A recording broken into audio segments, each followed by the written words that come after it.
আইব্রোর shape ঠিক মতো করতে পারো না? আইব্রো ফিল করতে গিয়ে বারবার ভুল হচ্ছে।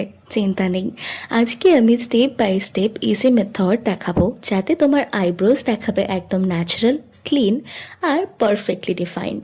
প্রথমে আমি আইব্রোটাকে ভালো করে কম্ব করে নিচ্ছি যাতে ন্যাচারাল শেপটা ক্লিয়ারলি বোঝা যায়। এরপর আমি আইব্রোতে 3টে পয়েন্ট মার্ক করে নিচ্ছি যাতে আইব্রোর শেপটা প্রপার মেনটেন থাকে। এবার ওই পয়েন্টস ফলো করে আমি আইব্রোটা ড্র করছি। এতে শেপটা একদম ক্লিন আর ইভেন আসে।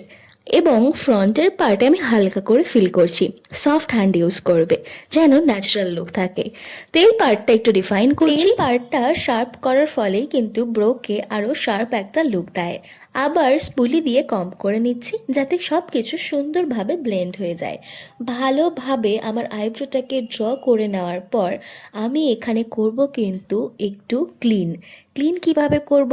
কনসিলার দিয়ে আমি এখানে ক্লিন করে নিচ্ছি যাতে ব্রোটা আরও শার্প আর পারফেক্টলি ডিফাইন দেখাবে। এবার তোমরা ক্লিয়ারলি ডিফারেন্সটা দেখতে পাবে, একদিকে ড্রন আইব্রো আর অন্যদিকে ন্যাচারাল আইব্রো। আর একটা ইম্পর্টেন্ট কথা, আজকে যে আইব্রোটা আমি ড্র করেছি সে কিন্তু কখনোই ব্রো প্লাকিং করেনি। তবুও শুধু প্রপার টেকনিক ইউজ করে এত ক্লিন আর ডিফাইন্ড লুক আনা সম্ভব। তাই প্লাক না করলেও টেনশন নেই, ঠিক টেকনিক জানলেই পারফেক্ট আইব্রোস পসিবল। ফলো করো আরও ইজি মেকআপ টিপসের জন্যে। বাই।